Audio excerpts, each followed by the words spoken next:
All right, before I read you this passage from the Gospel of Matthew, I have a favor to ask you. Try your best to listen to what it says and not try to figure out what it means right away, okay?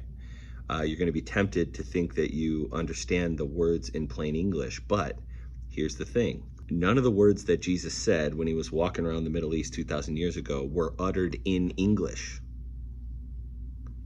The New Testament that we have, the stories of Jesus's life and ministry, the letters to the churches, these are not written or given to us in English.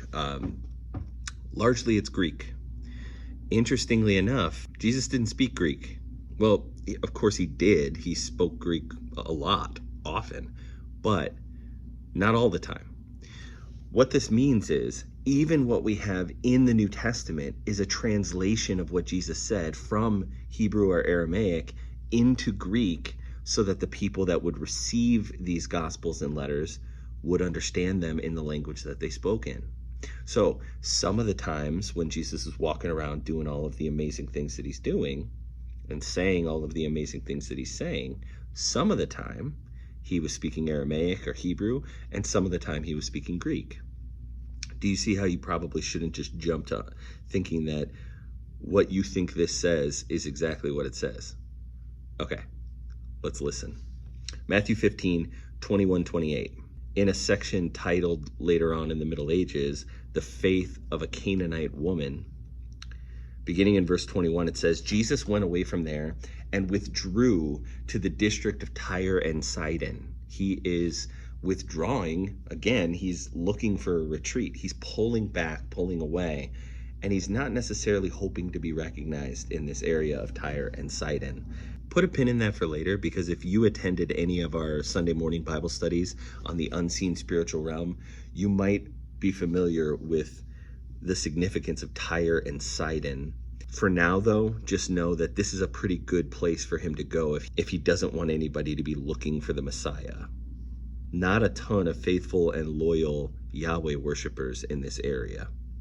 So behold, a Canaanite woman from that region came out and was crying, "Have mercy on me, O Lord, Son of David. My daughter is severely oppressed by a demon." But he didn't even say a word to her. Then his disciples came and begged him, saying, "Get rid of her, send her away, because she won't stop yelling towards us." And Jesus answered, "I was sent only to the lost sheep of the house of Israel." But she came and knelt down before him and said, "Lord, help me." And Jesus answered, "It's not right to take the children's bread and throw it to the dogs." And she said, "Okay, yes, Lord, but even the dogs eat the crumbs that fall from their master's table." Then Jesus answered her, "O woman, great is your faith. Be it done for you as you desire." And her daughter was healed immediately. So, first, Jesus goes to this area to relax, and he's hoping he's not going to get recognized. And there's a pretty good chance that he won't get recognized, because no one in Tyre and Sidon are looking for Jesus. But as always happens whenever he goes anywhere, people start talking about the fact that he's there. Word spreads, and a local woman comes to Jesus with a problem. Her daughter is possessed by a demon. Now, simple questions, right? Can Jesus heal her? Yeah, we've seen what Jesus can do with demons. And no doubt, she's heard about that too. So he can help her. We know he can help her, and she knows that he can help her. That much we know. What we don't know is, does he want to help her?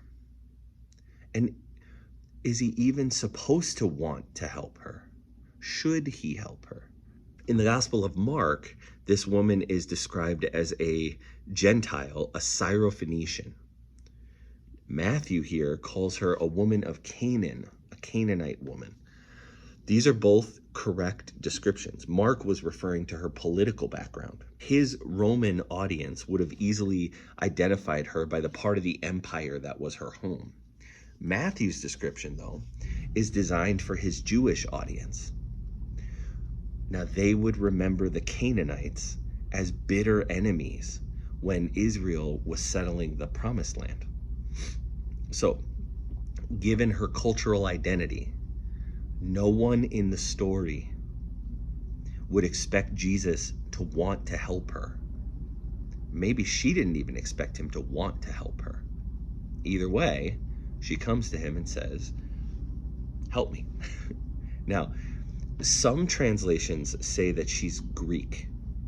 And this is actually super important, because if she's Greek, that means Jesus didn't speak to her in Aramaic like he might have spoken to other people in the gospel stories.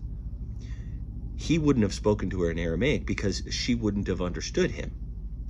He speaks to her in Greek, which means that the words that we have in the New Testament here in Greek aren't a translation of what he said, like is so often the case. The words that we have in Greek are sometimes somebody's attempt to put what Jesus said into the Greek language, and every now and again, the author has to try to figure out what word best suits what he really said and really meant. Here, none of that applies. Literally, what he said is what we have. No translation, no human attempts to try to grasp and wrestle with the meaning. We have what he said to her. That matters, because what he says to her and what he means by what he says to her, it all hinges on one Greek word in his response. When you read it in English, it sounds like Jesus doesn't want to help this lady. And it sounds like Jesus thinks that he's not even supposed to want to help this lady. It sounds like Jesus is just like the Pharisees, just like the religious leaders of the time. Because he says, it's not right for me to give children's food to dogs. I mean, that would be like me making a nice balanced dinner for Eloise and Francis, and instead of giving it to them, I set it out on the back porch for the coyotes in my neighborhood to enjoy. So here's the question. Is Jesus calling this woman and her family dogs? The Israelites used to call the Canaanites, or really any Gentiles, dogs. The Hebrew or Aramaic word that they used means wild dogs or scavengers, like coyotes, and it's not a nice term. It's a slur. There's a word in Greek that means that too, but Jesus didn't use that word. This helps explain why she didn't get offended, why she didn't leave in a huff, or give any indication that she thinks even for a moment that Jesus isn't going to help her. In fact, after Jesus says what he says, she seems like she's even more expectant and hopeful, like we're actually on the right track. The reason that his reply doesn't crush her faith, the reason she doesn't think he isn't going to help her, the reason she doesn't think that Jesus thinks he isn't supposed to help her, is because he doesn't use the words that Israelites use when they call her a dog. It sounds in English like he's saying what they say, but you can tell by his word choice, and so could she, that he doesn't mean what they mean. In fact, it seems like the word he chose was to show her specifically that he doesn't feel the way other Israelites feel about her. The word in Greek that Jesus uses is the Greek word for family pet, not a wild dog, not a scavenger, part of the family. And she immediately knows what he means. See, he's not saying it's not right to make a meal and throw it out in the street for dogs. He's saying it's not right to take the food that your child is about to eat and put it in a bowl on the floor. She doesn't think his heart is hard against her. And she doesn't think that this answer is a no. Because what does she say? Oh, well, if we're talking about pets here, then everyone knows if you give a meal to your kid, what's going to happen? Your kid's going to make sure that nothing else in that house goes hungry. In a loving household, the pets don't end up having to wait until everyone's done eating in order to get fed. See, in English, It sounds like Jesus is explaining why he's not supposed to help her. But in reality, as soon as she hears him say that word, she immediately understands that he's not saying no. He doesn't feel the way he's supposed to feel about her. He doesn't think what you'd expect him to think about her. His words move her from outside to the inside of the home. And then her words move her from a part of the household to a member of the family. John says that Jesus came to his own, but his own didn't receive him. But to anyone who did receive him, he gives the right to become children of God. Jesus says, for such a reply, you can go and find your daughter well. Jesus tells her who she is to him. And when she hears it and believes it, she becomes who she is to him. As a Syrophoenician, a Gentile, a Canaanite, she's the daughter of some other deity, Baal or Moloch, or maybe Zeus and the pantheon.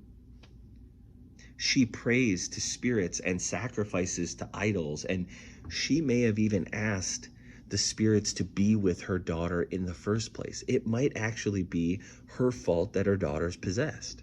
She is not a part of the family of faith. She's not a child of our Heavenly Father. But Jesus makes it clear to her that she is dear to him, and what he has for his children is not out of her reach.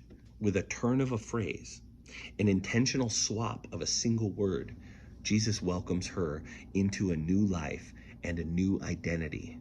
So, this isn't in our gospel lesson for the day, but it is the very next thing that happens in the gospel story. Jesus then takes the long way home. He's on his way to Galilee, and he stops to heal a man that's deaf. And he opens up his ears so that now he can hear. Now, at first glance, this seems like a run-of-the-mill healing. And our typical interpretation of an event like this is that Jesus doesn't just care about your spiritual health, your spiritual wholeness. He cares about your physical well-being too. And there's nothing wrong with that interpretation or understanding. But when you think about how the Canaanite woman story and the very next story about a man who can't speak and can't hear seem to be one big chunk in the gospel, and he seems to have gone out of his way to get to this part of town, and these are the only two things that happen there, then you start to think that maybe they're connected. Like maybe this healing has something to do with the story about the woman and her daughter. Here's how I think they're connected. The moment that she knows he's going to save her little girl is when she hears what he calls her. And as soon as she hears it, she speaks boldly from a place of faith that recognizes who she is to him. And the very next thing that Jesus does is he opens the ears and loosens the tongue of a man that can't hear and can't speak. And again, it's a single word from Jesus that sets him free and restores him. Now, here's what I think the point is for you and me today.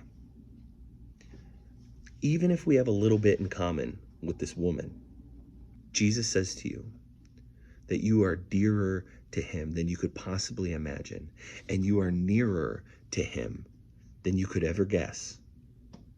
You are welcome at the table, and you belong in this family. And maybe this morning we have something in common with the man that he encountered in that region.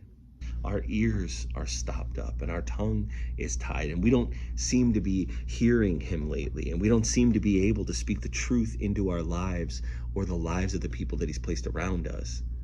Come to him this morning. Ask him to open your ears so that you can hear again clearly just what you mean to him, so you can hear him tell you again who you are to him. We check in with these videos Sunday after Sunday, not to hear a sermon, but to hear our Savior say again, I love you. You are always with me, and all that I have is yours. May the Lord bless you and keep you. May he make his face to shine on you and be gracious to you. May he look upon you with favor and give you his peace. Go in that peace and serve the Lord. Thanks be to God.